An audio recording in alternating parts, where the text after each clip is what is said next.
वाहिगुरु जी का खालसा, वाहिगुरु जी की फतेह।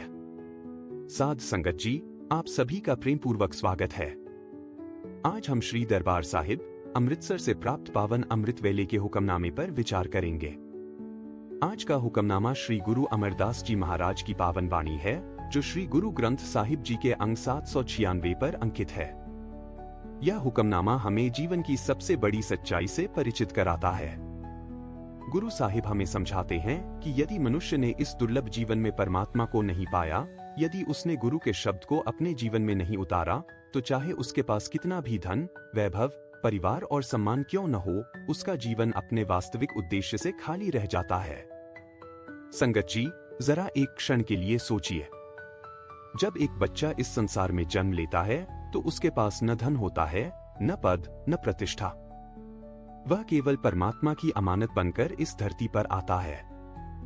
धीरे धीरे वह बड़ा होता है, पढ़ाई करता है, नौकरी करता है, व्यापार करता है, परिवार बनाता है और जीवन की दौड़ में इतना व्यस्त हो जाता है कि जिस प्रभु ने उसे यह जीवन दिया, उसी को भूल जाता है। गुरु साहिब आज हमें इसी भूल से जगाने आए हैं। गुरु साहिब फरमाते हैं कि यदि इस शरीर के द्वारा प्रभु का मिलाप नहीं हुआ, तो खाना भी व्यर्थ है, सोना भी व्यर्थ है और शरीर पर सुंदर वस्त्र पहनना भी व्यर्थ है।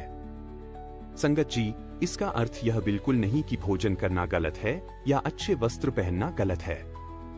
गुरु साहिब का भाव यह है कि यदि जीवन केवल खाने, कमाने, सोने और इच्छाएं पूरी करने तक ही सीमित रह जाए, तो मनुष्य अपने सबसे बड़े उद्देश्य को खो देता है।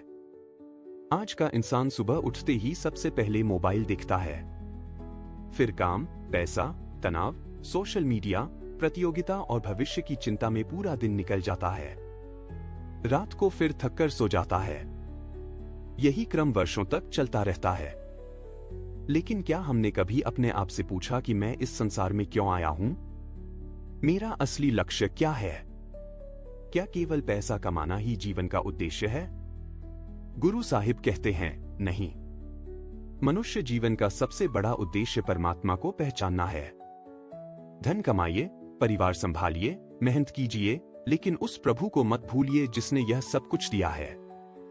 गुरु साहिब आगे कहते हैं कि यह मनुष्य जन्म एक सीढ़ी के समान है। जैसे कोई व्यक्ति ऊंची मंजिल तक पहुंचने के लिए सीढ़ी का उपयोग करता है, वैसे ही यह शरीर हमें परमात्मा तक पहुंचाने का साधन है। यदि यह अवसर हाथ से निकल गया तो फिर दोबारा कब मिलेगा, कोई नहीं जानता। संगत जी, समय बहुत तेजी से बीतता है। बचपन कब बीत गया पता नहीं चला। जवानी भी धीरे धीरे निकल जाती है। फिर बुढ़ापा आता है और एक दिन यह शरीर यहीं रह जाता है। साथ क्या जाता है? न धन, न मकान, न गाड़ी, केवल कर्म और प्रभु का नाम। यही कारण है कि गुरु साहिब हमें बार बार नाम सिमरन की ओर बुलाते हैं। आज का हुक्मनामा हमें माया के बारे में भी बहुत गहरी शिक्षा देता है। अक्सर लोग समझते हैं कि माया का अर्थ केवल पैसा है, लेकिन गुरु साहिब के अनुसार माया वह हर चीज है जो हमें परमात्मा से दूर कर दे। अहंकार भी माया है, क्रोध भी माया है, लोभ भी माया है, ईर्ष्या भी माया है, दूसरों से तुलना करना भी माया है। आज सोशल मीडिया पर लोग दूसरों का जीवन देखकर अपने जीवन से दुखी हो जाते हैं। किसी के पास बड़ी गाड़ी है, किसी के पास बड़ा घर है, किसी के पास प्रसिद्धि है। तुलना करते करते मन अशांत हो जाता है। गुरु साहिब कहते हैं कि यह सब माया का जाल है। सच्ची खुशी बाहरी वस्तुओं में नहीं, बल्कि परमात्मा के नाम में है। एक छोटा सा उदाहरण समझिए। यदि किसी व्यक्ति के पास करोड़ों रुपए हों, लेकिन रात को उसे नींद न आए, मन में डर हो, चिंता हो और शांति न हो, तो क्या वह वास्तव में अमीर है? दूसरी ओर, यदि किसी साधारण व्यक्ति के पास सीमित साधन हो, लेकिन उसके मन में प्रभु का नाम हो, संतोष हो और प्रेम हो, तो वही वास्तव में सुखी है। यही गुरु साहिब का संदेश है। संगत जी, आज हम सबको अपने जीवन का मूल्य समझना होगा। हमें यह नहीं भूलना चाहिए कि यह जीवन बार बार नहीं मिलता। इसलिए हर दिन कुछ समय प्रभु के नाम के लिए अवश्य निकालिए। चाहे 5 मिनट ही क्यों न हो, पूरे प्रेम से वाहिगुरु का सिमरन कीजिए। गुरु की वाणी पढ़िए, सेवा कीजिए और अपने जीवन को सफल बनाइए। गुरु साहिब फरमाते हैं कि माया का मोह मनुष्य को परमात्मा के चरणों से जोड़ने नहीं देता। यही इस हुक्मनामे का केंद्र बिंदु है। अब प्रश्न यह है कि माया आखिर है क्या? बहुत से लोग सोचते हैं कि माया का मतलब केवल धन दौलत है, लेकिन गुरु साहिब की नजर में माया केवल पैसा नहीं है। जो भी चीज हमें परमात्मा से दूर कर दे वही माया है। यदि धन कमाने के कारण हम गुरु को भूल जाए तो धन माया बन गया। यदि पद और प्रतिष्ठा मिलने के बाद हमारे भीतर अहंकार आ जाए तो वह भी माया है। यदि परिवार से प्रेम करते करते हम परमात्मा को ही भूल जाए तो वह मोह भी माया है। यदि मोबाइल, सोशल मीडिया और मनोरंजन में इतना समय बीत जाए कि गुरु की वाणी सुनने का समय ही न बचे तो वह भी माया है। संगत जी, माया की सबसे बड़ी पहचान यह है कि वह धीरे धीरे मनुष्य को परमात्मा से दूर ले जाती है और उसे पता भी नहीं चलता। गुरु साहिब आगे फरमाते हैं कि परमात्मा ही जगत को जीवन देने वाला है। वही अपने सेवकों के दुख दूर करता है।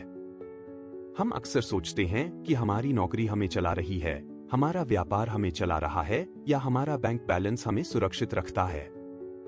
लेकिन जरा सोचिए, यदि परमात्मा एक पल के लिए भी हमारी सांस रोक दे तो क्या हमारा धन, हमारी नौकरी या हमारा पद हमें बचा सकता है?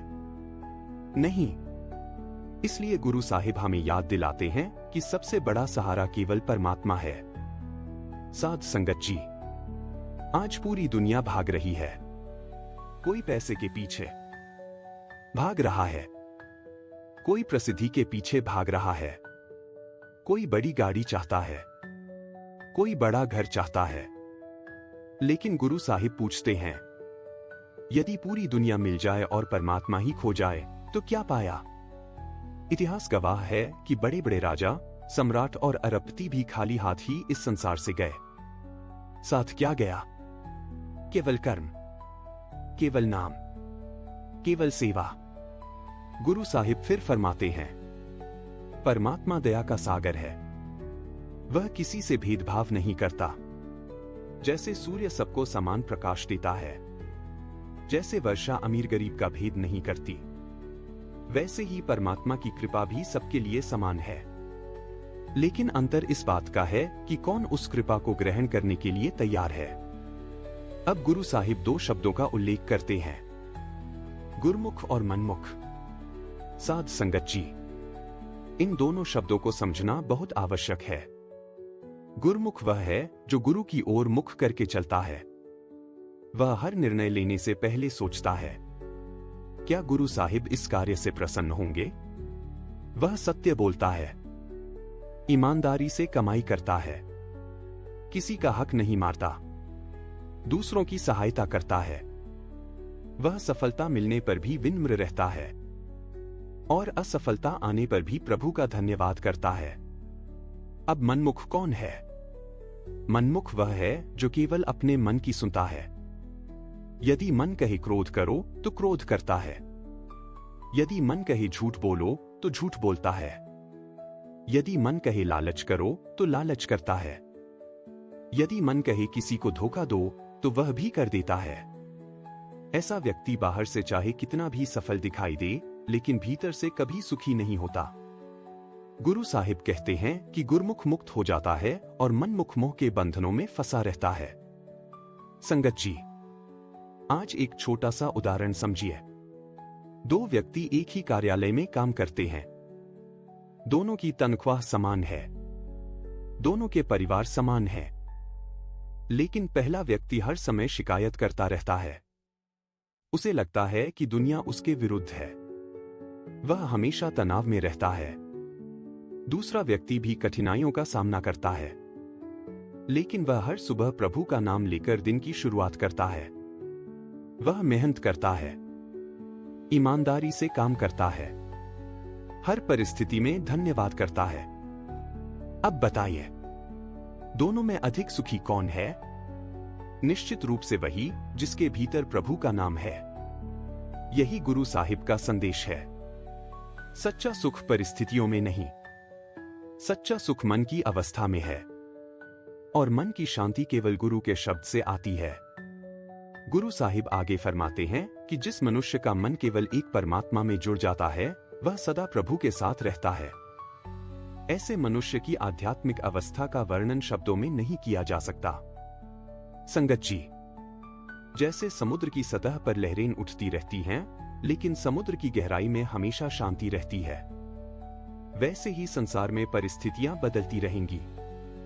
कभी सुख आएगा, कभी दुख आएगा, कभी लाभ होगा, कभी हानि होगी, लेकिन जो मनुष्य गुरु के शब्द से जुड़ जाता है उसके भीतर की शांति कभी समाप्त नहीं होती।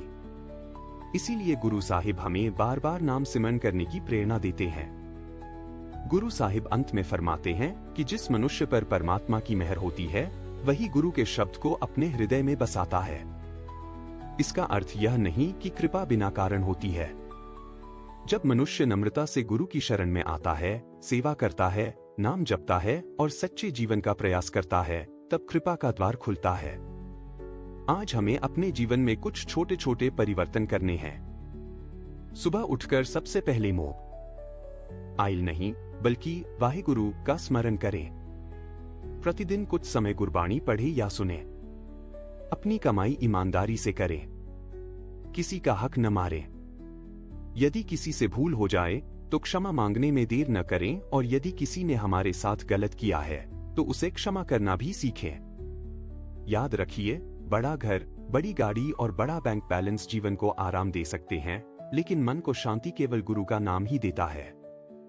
आइए आज हम एक संकल्प लें कि इस दुर्लभ मनुष्य जन्म को व्यर्थ नहीं जाने देंगे। संसार में रहेंगे, अपने परिवार की जिम्मेदारियां निभाएंगे, मेहनत भी करेंगे, लेकिन हर परिस्थिति में परमात्मा को नहीं भूलेंगे। यही आज के हुक्मनामे का सार है। आइए अंत में अरदास करें। हे सच्चे पातशाह, हमें अपने चरणों से जोड़कर रखो। हमारे भीतर से अहंकार, क्रोध, लोभ और मोह को दूर करो। हमें गुरु के शब्द पर चलने की शक्ति दो, नाम सिमरन की दात बख्शो और ऐसा जीवन दो कि हमारी हर सांस तुम्हारे स्मरण में बीते। वाहिगुरु जी का खालसा, वाहिगुरु जी की फतेह।